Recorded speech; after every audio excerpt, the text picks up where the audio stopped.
Welcome to Myers ASMR. How are you? It's always good to see you. Are you well? Relax. Relax. Let it all go. Let it all go. The universe says yes to you. Nothing is held back. Yeah, the universe says yes to you. Nothing is held back.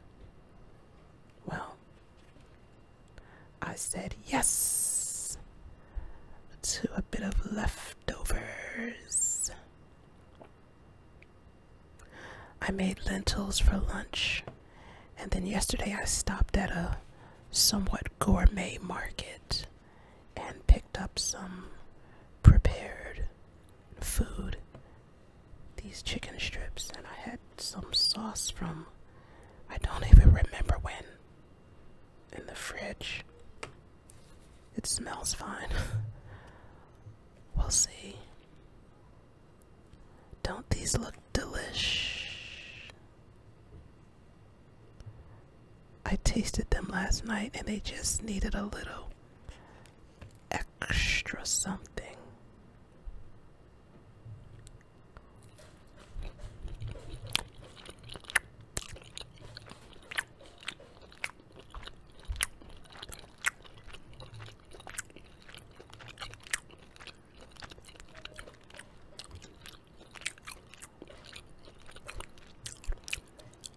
A lemon sauce, some type of lemon.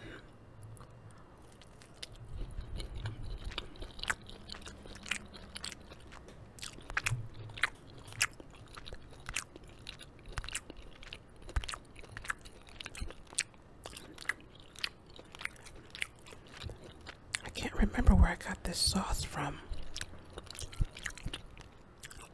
You know how you get things and you get all these condiments over time and you just put them in the fridge and they pile up in the fridge.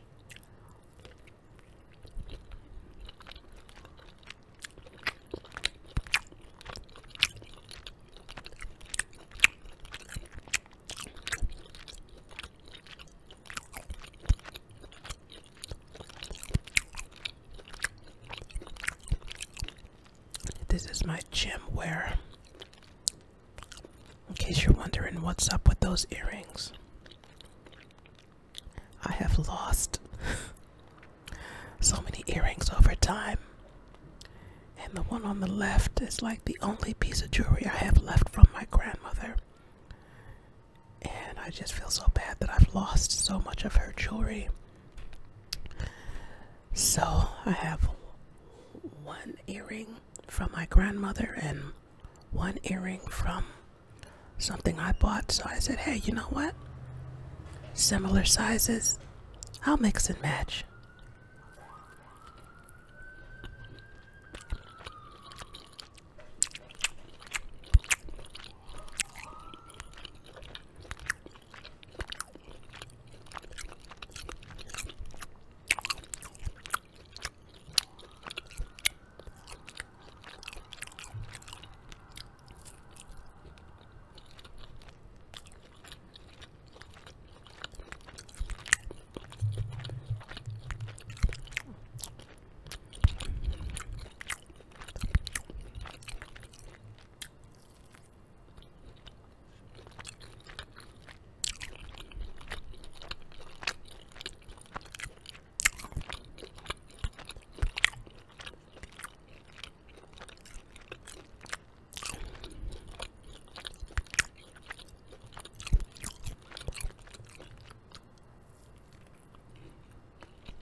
If you ever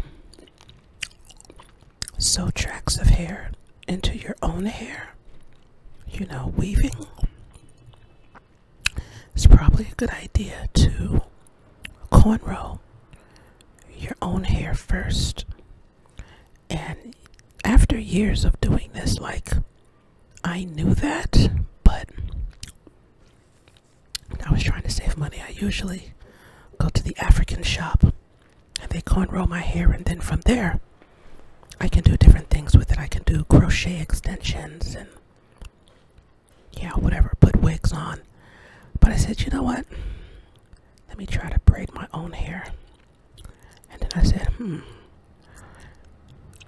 alright, I probably can't get my cornrows tight enough to hold on to a weave, especially after I wash it. So I said, let me put tiny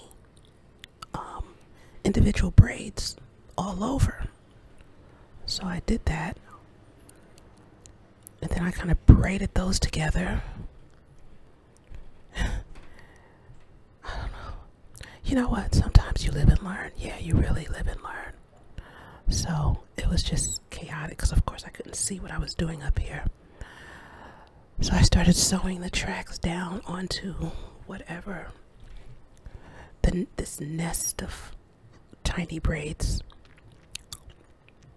And I had my leave out for my bang. You know, my edges were left out so I could blend it in with the tracks.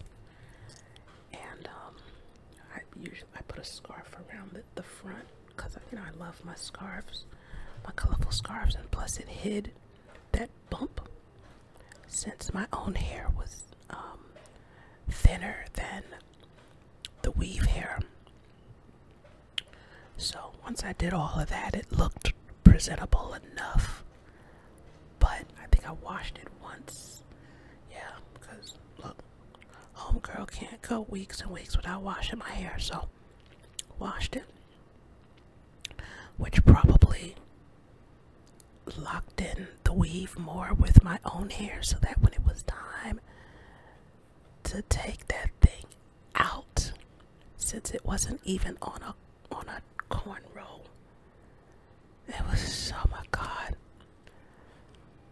I don't know if I lost any hair because it was so hard to find the thread to nip the thread. It was so hard to find, but because I've been doing this for years as far as sew-ins and wigs and all of that, I just started pulling and pulling so hard until, you know, I could get to the thread. But some of them I had, you know, just sewed and winded that thread so much just to hold it in. Ooh, chow, chow, chow, chow, chow. Let me tell you, please. You probably like me and you want to save some money, but then again, maybe you're not like me. Maybe you like, no, I don't play when it comes to my hair. I go get it done right. And hey, I applaud you for that. There was a time when I felt like that. But at 52 years old, I just felt like, you know what? I've observed, I've learned. After so many years of doing this, I just felt like, you know, I kind of knew. But anyways, I think I forgot the basics because I had been wearing crochet extensions for so long. I had forgotten the basics of weaving. You gotta have a cornrow. Oh my gosh. Learn from me, y'all. Learn, learn, learn.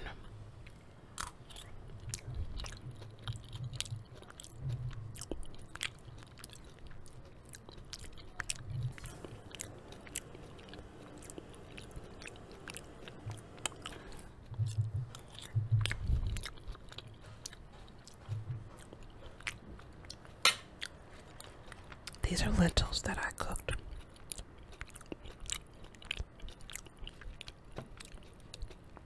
Split peas take a really long time, but lentils cook up very fast. I would say in less than an hour. Maybe even less than a half an hour, but I would say no more than a half an hour. You can have some nice lentils. And if you keep cooking them, they start to absorb the water and they get like this.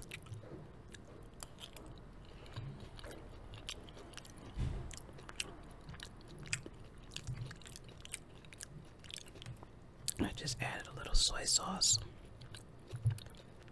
a bay leaf, dash of curry powder and some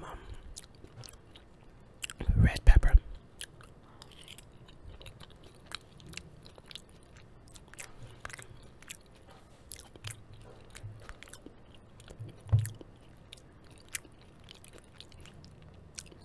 Just a dash of red pepper. I can't even taste it.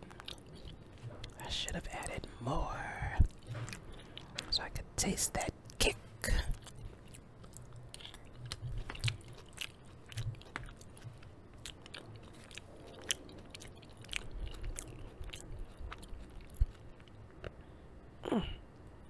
There's a stone.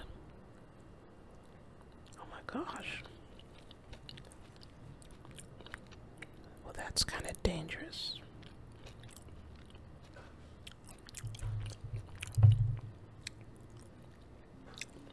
I had a bag of dry beans, you know, the dry lentils, and I've never rinsed them before. Maybe you should. Now I see why.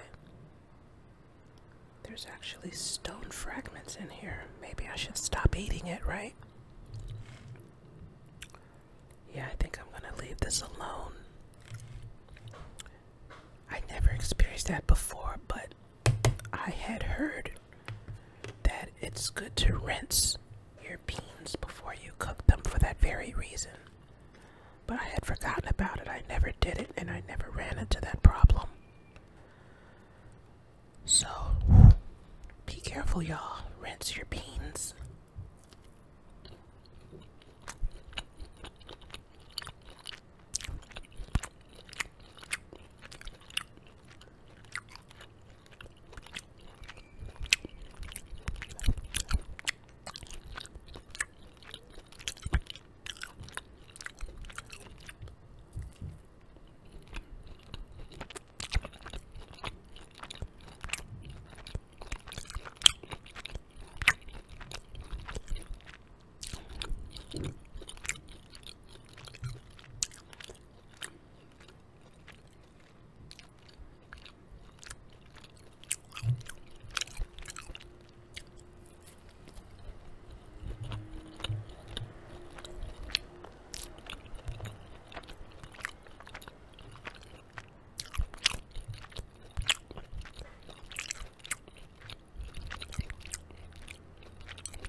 I used to wear that cheap clip-on mic.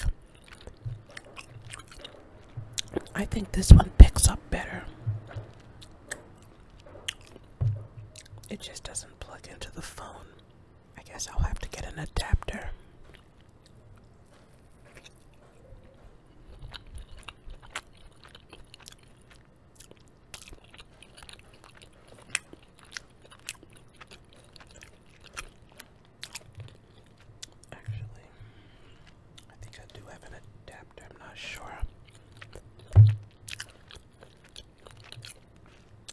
A lot of these new phones don't come with headphone jacks. You know what? I think I do have a phone adapter for this.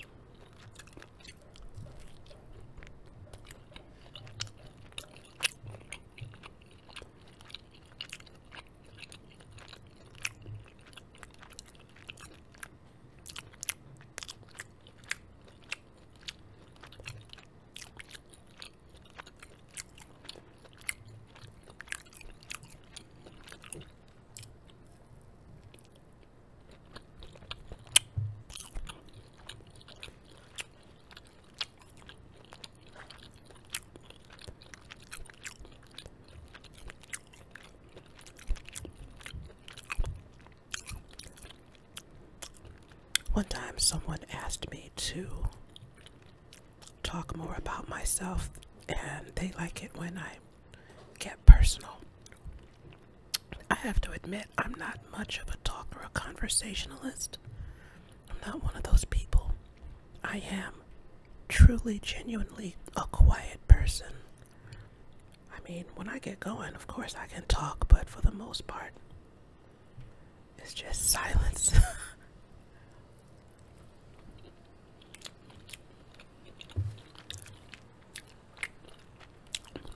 I just feel like there's nothing to talk about. I have nothing to say. nothing to prove. Anything you need to know will be demonstrated in my behavior. But no, it's not quite that cut and dry. I do like having interesting conversations. And you learn a whole lot from talking to other people. Other people just have different experiences, different points of view, and they can add so much to your knowledge base, even to your self-acceptance. Just feeling like people are interested in you is a big deal. It really goes a long way.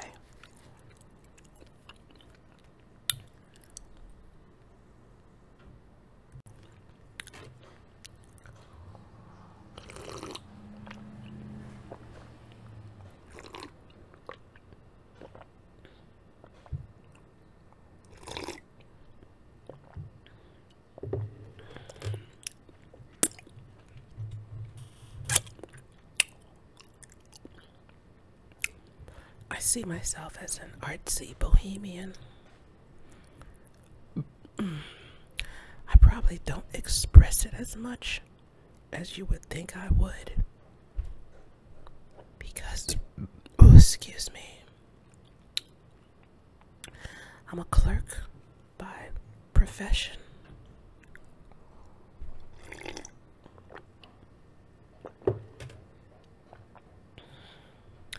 I work in the criminal courtroom, and I am the court clerk, so, I have to carry myself a certain way. I probably could be more artsy in my dress.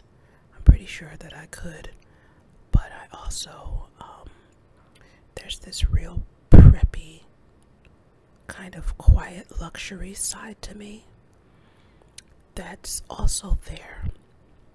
And sometimes I struggle with needing to give expression to both of those sides and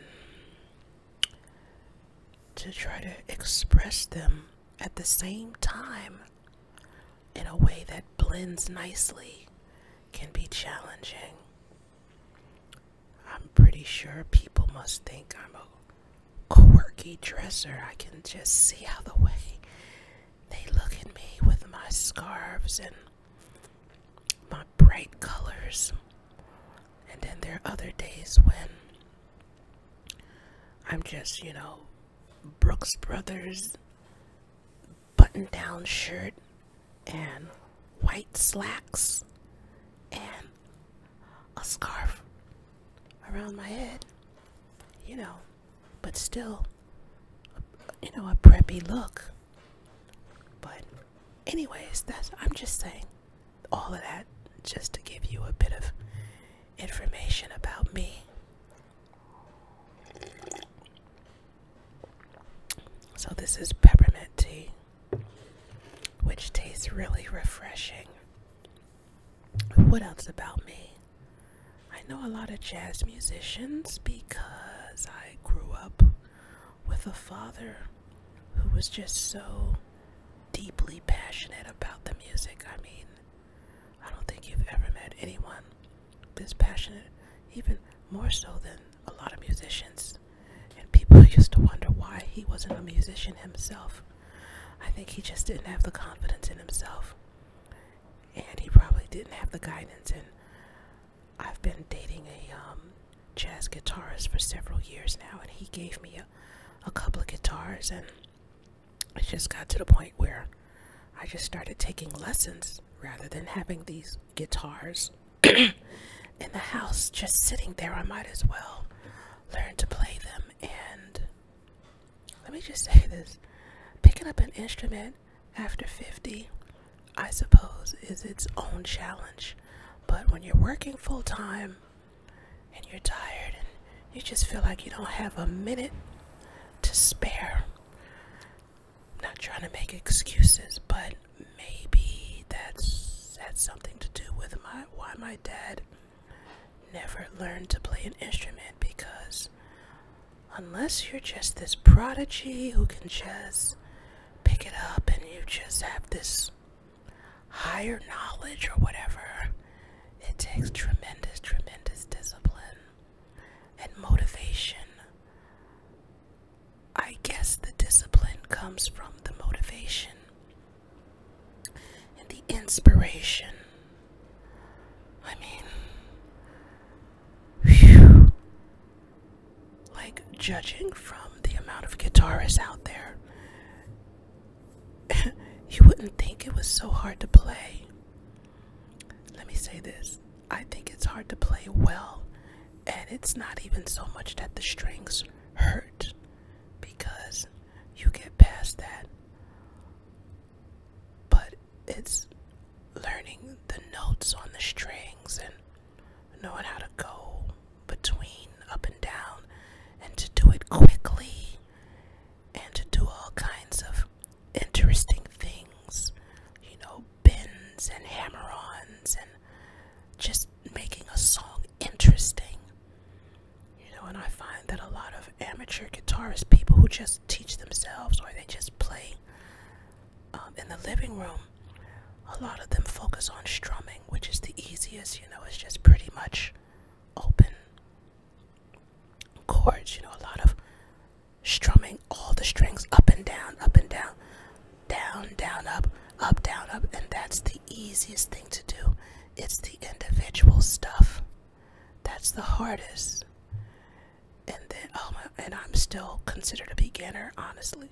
Believe it or not, I've been taking classes for about 2 years, and I'm still in the beginner stage. That's how hard and intricate and complicated this stuff is. You know, because I wanted to truly learn music and learn to play and understand notes and how you can find the same note in different places and know how to get around the guitar. You know, if somebody switches up, and say you're playing with a band and somebody switches the key, because at jazz jam sessions I see this a lot. You know, just a group of people get up there and start jamming, and then you get a singer who comes up and say, I want to do this in A, do this in C, and you gotta know, you know. So, and even if you don't know names of chords and notes, you still have to know sounds. Okay, where can I find that sound? And if another musician says, you know, that's supposed to be an F sharp, you gotta know what that means. So, and if somebody says, do it on the 1, or the song is in, it goes 1 to 3 and 4. You gotta know what that means, you know, like in the key of A, or, you know, you gotta know the keys, which is a group of chords, and then you gotta know which one is considered the first chord, the second chord, and if they say we're only gonna do 1, 3, and 5, you know, like if you don't really know music, you could be like, what? I just learned by ear. I don't know none of that. So I wanted to truly learn music inside and out. But you know what? I think, especially as you get older, it's things like this that keep the brain young, keep the brain elastic and active. You don't even have to be that great at a thing, but just the fact that you're continuously learning new things and challenging yourself, you know, striving for something, striving for mastery. I think that's the key. So I remind myself of that, you know, when I'm in the class and I'm frustrated why I'm, you know, still struggling with trying to play an F bar chord after like a year. But anyways, that's a little tidbit about me. What's my instrument of choice? Well, I have a number. I'm looking at them now. I put them on the wall, so I have like 1, 2, 3, 4, 5. I have about 6 of them. Not all of them are out, but lately I just been messing with my Fender Strat, because this is the very first guitar that I bought probably probably about 12 or 13 years ago, before I started even taking lessons. I knew at some point I wanted to play, and I can see why I gave it up, because I didn't know anything. I didn't know you had to set up your guitar. I knew nothing about setting up the strings and getting the action right. So the setup was kind of high, and it just hurt my fingers so much to press down on the strings because they were so high up off the fretboard. And it took like 12 years later for my boyfriend to tell me that, it needed to be set up and the action was too high. So anyways, we finally, after like 12 years or whatever, finally took the thing to a shop and had the strings lowered so that it's a lot more comfortable to play. And because this is my first guitar that I actually bought, and I had neglected it for a long time. It was probably sat neglected for like 10 years, honestly. And I said, let me give it some love. Let me give my Fender Strat some love, especially since I just spent money to get it set up right. So, isn't she a beauty? She is lovely. And I love to play her. Although I find that as I get further, what do they call this? Up the neck. It's called up because the notes get higher the further you go down. So the further up the neck, the more the strings still sit up high. But most people don't really play down here, or they don't really play up here, rather. So, but she's lovely to play. So that's a bit of information about me. Oh, my boyfriend, he messed around with it at one point, and for whatever reason, he took the back off. Well, I understand why, but he never put it back on. And he said that that's cool, that rock and roll guitarists do that. They like to play with the backs off. Let me know, is that a thing? I don't even think he knows where the back is. So I just said I'm not going to worry about it. But I'm the type, I like stuff to be together, closed up and all of that. Wow, I think this is the longest that I've ever talked. Anyways, so remember that the universe says yes to you. Nothing is held back. The universe says yes to you. Nothing is held back. If you like what I'm doing here, like and subscribe, donate to the cause. Catch me in the next video, and may you find lasting happiness.